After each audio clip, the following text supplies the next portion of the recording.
Hello dear viewers, welcome back to our YouTube channel scholarship salad. मैं उम्मीद करता हूँ आप सब खैरियत से होंगे। डियर स्टूडेंट्स, आज की इस पर्टिकुलर वीडियो में हम बात करेंगे police department government of Sindh की जानिब से जो कांस्टेबल की पोस्ट अनाउंस हुई हैं BPS 7 ग्रेड की। तो इसमें कैसे अप्लाई करना है, क्या इनका क्राइटेरिया है, कितनी टोटल सीट्स हैं और कैसे हमें ऑनलाइन फॉर्म फिल करना है, तो सारा कुछ तरीक़ेकार इस वीडियो में मैं बताने जा रहा हूँ। वीडियो को शुरू से लास्ट तक ज़रूर देखें। अब ये इनका ऑफिशियल एडवर्टाइजमेंट है, आपको इनकी वेबसाइट पे भी मिल जाएगा, ठीक है। सिंध पुलिस की वेबसाइट पे भी मिल जाएगा और आपको यहाँ पर जो है वो इनका जो STS का पोर्टल है वहाँ पर भी आपको इनका ऑफिशियल एडवर्टाइजमेंट मिल जाएगा। अब यहाँ पर टोटल जो है वो सीट्स की अगर हम बात करें तो सारे डिस्ट्रिक्ट्स के लिए जो टोटल सीट्स हैं जनरल मेरिट की वो है 3108, ठीक है। जिनमें वोमेन कोटा जो है वो 15% है, जिनकी 583 सीट्स हैं, और मिनॉरिटी की जो है ना वो 5% कोटा है, जिनकी 194 सीट्स हैं, ठीक है। टोटल अगर हम बात करें तो 3885 सीट्स हैं। अब यहाँ पर हर एक डिस्ट्रिक्ट की आप अलग अलग सीट्स यहाँ पर चेक कर सकते हैं, ठीक है। जैसे कि हैदराबाद की जो है वो जनरल मेरिट की 463 हैं, 86 जो है वो वुमेन कोटा है। मिनॉरिटी कोटा की अगर हम बात करें तो 28 सीट्स हैं और टोटल जो है ना वो 577। इस तरीके से आप हर एक डिस्ट्रिक्ट की जो है ना यहाँ से सीट्स चेक कर सकते हैं, ठीक है। ये टोटल जो है वो हैदराबाद रेंज की है, जिसमें शहीद बेनज़ीराबाद डिस्ट्रिक्ट सांगड़ है, डिस्ट्रिक्ट नौशेरो फिरोज़ है, और जी यहाँ पर जो है वो ये टोटल जो है ना वो शहीद बेनज़ीराबाद रेंज की है, ठीक है। इस तरीके से आपका जो भी जो डिस्ट्रिक्ट है वो आप यहाँ से चेक कर सकते हैं इनकी एडवर्टाइजमेंट में कि कितनी जो है वो टोटल जनरल मेरिट की सीट्स हैं, वुमेन कोटा की कितनी हैं और यहाँ पर माइनॉरिटी की कितनी हैं, ठीक है। तो आप अपने डिस्ट्रिक्ट की यहाँ से सीट्स चेक कर सकते हैं।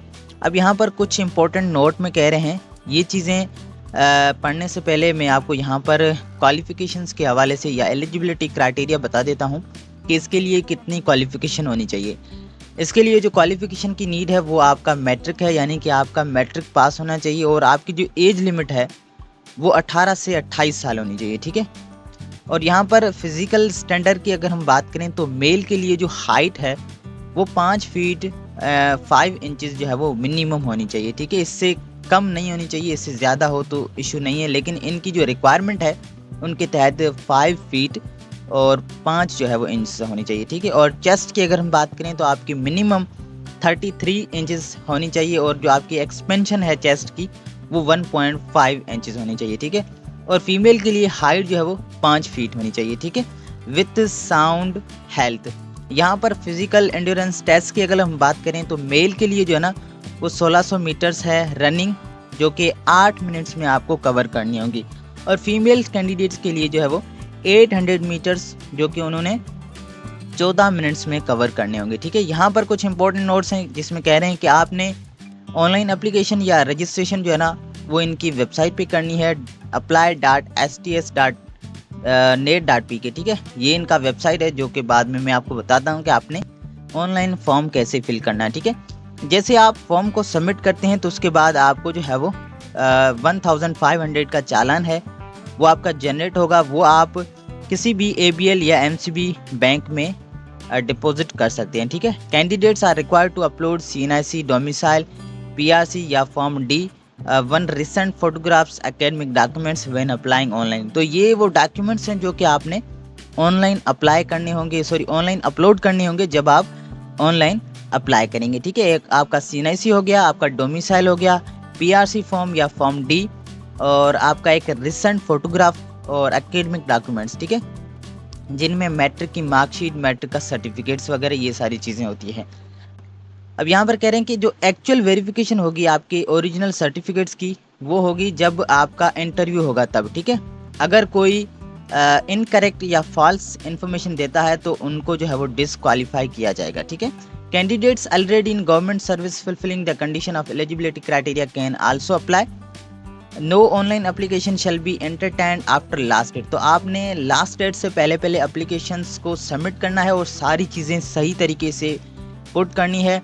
यहाँ पर कह रहे हैं कि उन चिल्ड्रंस को 15 मार्क्स जो है वो दी जाएगी जो कि इंटरव्यू क्वालिफाई करेंगे, लेकिन कौन से चिल्ड्रंस जिनके पेरेंट्स जो है वो रिटायर्ड हैं, यानी कि सिंध पुलिस में उन्होंने 25 साल जो है वो सर्विस दी हो, वो इसके लिए एलिजिबल होंगे। ठीक है, उनको 15 मार्क्स दी जाएंगी जो कि इंटरव्यू क्वालिफाइड होंगे। ठीक है, और यहाँ पर कह रहे हैं कि बाकी और कोई एज रिलैक्सेशन, अपर एज लिमिट का रिलैक्सेशन नहीं दिया जाएगा किसी को भी। ठीक है, टाइम, डेट, टाइम और वेन्यू जो है वो सबको कॉल लेटर्स या एसएमएस या वेबसाइट, इनकी सिब्बा टेस्टिंग सर्विस की वेबसाइट पे आपको भेजा जाएगा। ठीक है, और कोई भी टीए या डीए नहीं दिया जाएगा फॉर टेस्ट या इंटरव्यू के लिए। ठीक है, Sindh police has the right to increase और decrease the number of vacancies.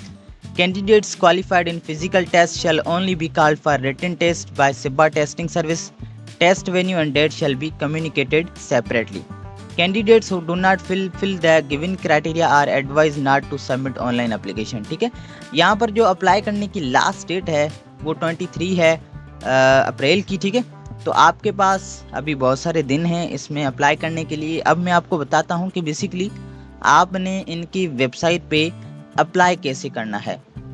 ये इनका वेबसाइट है apply.sts.net.pk। ठीक है, यहाँ पर आने के बाद आपको बेसिकली थोड़ा सा नीचे आना है, तो यहाँ पर आपने लॉगिन करना होता है बेसिकली। लेकिन अगर आप न्यू कैंडिडेट्स हैं और पहले से अगर कोई आपका अकाउंट नहीं है यहाँ पर, तो आपने नीचे यहाँ पर देखें लिखा हुआ है क्रिएट एन अकाउंट, इस पर आपने करना है क्लिक। ठीक है, उसके बाद ये छोटी सी इन्फॉर्मेशन है जो कि आपने देनी होती है। आपका नाम आपने लिखना है जो कि आपकी डॉक्यूमेंट्स में होता है। ठीक है, वही नाम आपने यहाँ पर लिखना होता है। उसके बाद आपने अपना CNIC नंबर लिखना होता है, आपका मोबाइल नंबर। ये ईमेल एड्रेस ऑप्शनल है, लेकिन मैं आपको रिकमेंड करूँगा कि आप अपनी ईमेल एड्रेस ज़रूर दें। ठीक है, ताकि इन केस अगर आपका जो है वो STS पोर्टल में कोई इशू आता है या आपको पासवर्ड जो है वो याद नहीं रहता, तो कभी कभी ये जो है ना वो बहुत बड़ा इशू हो जाता है, आपको वेरिफिकेशन कोड जो है वो रिसीव नहीं होता। तो मोबाइल नंबर और ईमेल एड्रेस वैलिड दें। ठीक है, उसके बाद एक आपने पासवर्ड को जनरेट करना है, जो कि आपने पासवर्ड कहीं पर लिख के सेव करना है। ठीक है, क्योंकि बाद में अगर आप भूल जाते हैं तो वो पासवर्ड आप दोबारा लगाएं। ठीक है, पासवर्ड लगाने के बाद आपने यहाँ पर देखें सेंड OTP कोड पे क्लिक करना है, तो आपके मोबाइल नंबर पे एक कोड आएगा। ठीक है, वो कोड आपने यहाँ पर OTP कोड के ऑप्शन में यहाँ पर इनपुट करके आपने क्रिएट एन अकाउंट के ऑप्शन पे क्लिक करना है ताकि आपका अकाउंट बन जाए। ठीक है, वंस जब आपका अकाउंट बन जाता है तो आप सिंपल वापस आएंगे इसी पोर्टल में और यहाँ से लॉगिन करेंगे। अब मेरा यहाँ पर अकाउंट बना हुआ है तो मैं सिंपली यहाँ से लॉगिन करूँगा। ठीक है, और यहाँ पर मैं थोड़ी इन्फॉर्मेशन को भी ब्लर करूँगा, क्योंकि ये जो है वो यूट्यूब की प्राइवेसी के अगेंस्ट होता है कि हम अपनी जो पर्सनल इन्फॉर्मेशन है वो यहाँ पर शो नहीं कर सकते हैं, अदरवाइज हमारा जो वीडियो है ना वो रिमूव हो जाता है। ठीक है, तो यहाँ पर हम NIC को टाइप करते हैं। यहाँ पर मैं अपना NIC लिखता हूँ, आपने अपना CNIC और पासवर्ड यहाँ पर एंटर करना होता है। ठीक है,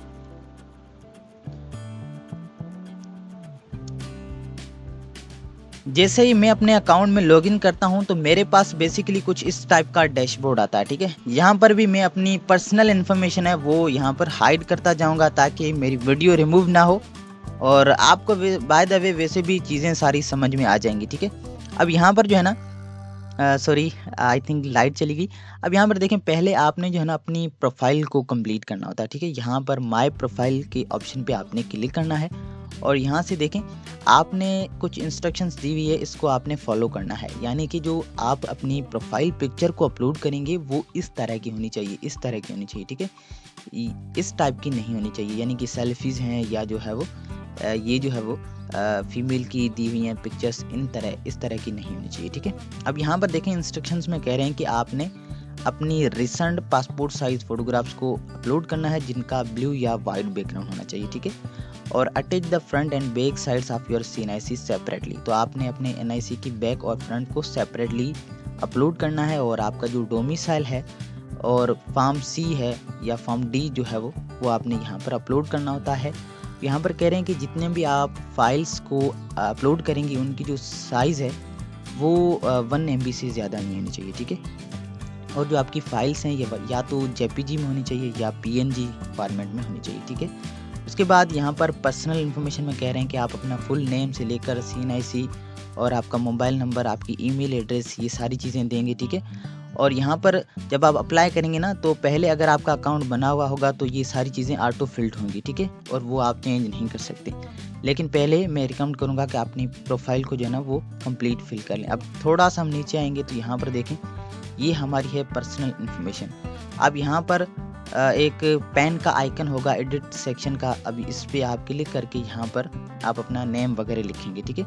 यहाँ पर मैं अपनी इन्फॉर्मेशन को ब्लर करता जाऊँगा, अपना फुल नेम लिखेंगे, अपना CNIC, mobile number, email address, father या हस्बैंड का नाम, अपने गार्डियन का नाम, रिलेशन उनका क्या है आपसे, जेंडर क्या है, और आपका स्टेटस क्या है, आप सिंगल हैं या मैरिड हैं, आपकी डेट ऑफ बर्थ क्या है, ठीक है, आपका रिलीजन क्या है, और अगर आप गवर्नमेंट के सर्वेंट है तो आप यस करेंगे, अदरवाइज नो करेंगे, ठीक है। अगर कोई आपको डिसेबिलिटी है तो आप यस करेंगे, अदरवाइज नो करेंगे, ठीक है।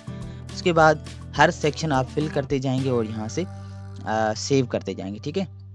और इस साइड में देखें, आपने पहले अपनी पासपोर्ट साइज़ को पिक्चर को अपलोड करना है, उसके बाद आपके CNIC की फ्रंट और बैक साइड को अपलोड करना है, ठीक है। आपने अपना डोमिसाइल अपलोड करना है और यहाँ से ये आपकी एड्रेस है, ठीक है। और उसके बाद नीचे ये फॉर्म D आपने अपलोड करना है, अपने मैट्रिक का सर्टिफिकेट भी अपलोड करना है, और आपकी जो लास्ट डिग्री है वो भी आपने यहाँ पर अपलोड करनी है, ठीक है। उसके बाद यहाँ पर ये आपकी जो एड्रेस है इसको भी आप सेम वही तरीक़ेकार है जो कि मैंने ऊपर आपको बताया। आप एडिट के सेक्शन पे क्लिक करके आपकी ये पर्सनल इन्फॉर्मेशन एंटर करेंगे, ठीक है, जिनमें आपका डोमिसाइल डिस्ट्रिक्ट हो गया, आपका डोमिसाइल तालुका या तहसील, उसके बाद आपकी यूनियन काउंसिल या टाउन कमेटी कौन सी है, और आपका डोमिसाइल नंबर क्या है, आपका PRC यानी कि D फॉर्म नंबर क्या है, ये बेसिकली इनके ऊपर लिखा होता है, ठीक है। तो वो आप यहाँ पर एंटर कर सकते हैं। उसके बाद फॉर्म PRC या D जो है वो उनकी इशुएंस डेट आपने बतानी होती है, और आपका जो डोमिसाइल है वो अर्बन है या आप रूरल हैं तो वो आप यहाँ पर टिक करेंगे, ठीक है। उसके बाद यहाँ पर आपने बताना है कि आपका जो डोमिसाइल है वो ओरिजिनल है या डुप्लीकेट है, तो वो आप ओरिजिनल करेंगे, ठीक है।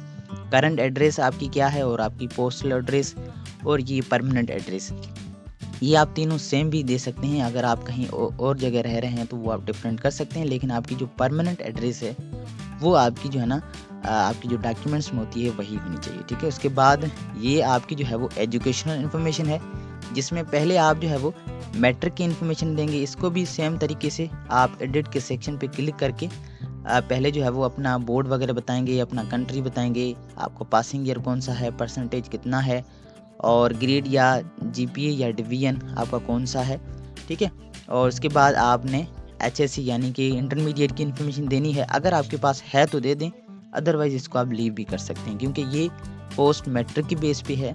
तो जितने भी मैट्रिक क्वालिफाइड कैंडिडेट्स हैं वो यहाँ पर अगर उनके पास इंटरमीडिएट की इन्फॉर्मेशन नहीं है तो वो इसको स्किप भी कर सकते हैं, ठीक है।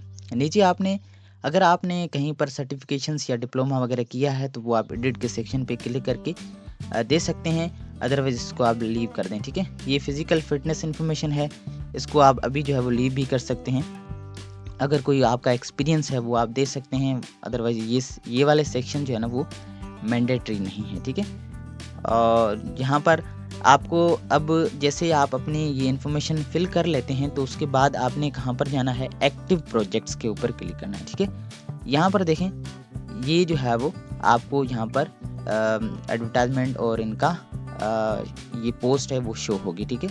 अगर आप एडवर्टाइजमेंट डाउनलोड करना चाहते हैं तो यहाँ पर डाउनलोड कर लें। उसके बाद व्यू पोस्ट के ऑप्शन पे क्लिक करना है आपने, ठीक है। और ये जो है वो क्राइटेरिया है, ठीक है, यानी कि मैट्रिक की बेस पे है, एज लिमिट क्या है, फिटनेस, फिजिकल जो है वो टेस्ट की रिक्वायरमेंट क्या है, और यहाँ पर ये फीमेल्स के लिए है, ये मेल के लिए है, जो कि मैंने पहले आपको बता दी है, ठीक है। यहाँ पर ये देखें, इनका चालान जो है वो 1500 का है। तो आपने अप्लाई नाउ के ऑप्शन पे क्लिक करना है, ठीक है। और यहाँ से वंस अगेन आपने जो है ना ये जो इंस्ट्रक्शंस दी हुई है प्रोफाइल पिक्चर की, ये इस तरह की होनी चाहिए।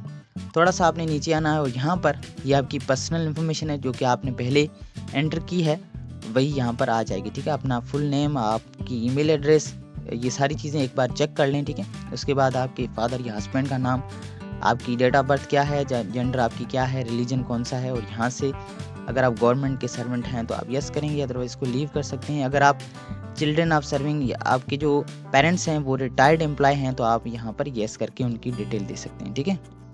एड्रेस अपनी यहाँ पर डोमिसाइल कौन सा है और यहाँ पर जो है वो तहसील या तालुका आपका कौन सा है, परमानेंट एड्रेस क्या है आपकी, और यहाँ पर जो है वो पोस्टल एड्रेस क्या है, ठीक है। ये आपकी मैट्रिक की इन्फॉर्मेशन है।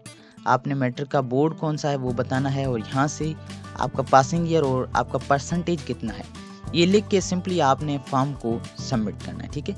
ये एक बार आप अगेन चेक करें कि कहीं पर आपने मिस्टेक तो नहीं की, अपने डॉक्यूमेंट्स भी चेक करें, ठीक है। और उसके बाद जो है ना वो आपने फॉर्म को सबमिट करना है। तो ये कुछ तरीक़ेकार था, बहुत ही सिंपल तरीक़ेकार है अप्लाई करने का। अगर कोई चीज़ समझ ना आए तो नीचे मुझे कमेंट्स में पूछ लें, मैं पूरी कोशिश करूँगा कि आपकी हर कमेंट का रिप्लाई दूँ।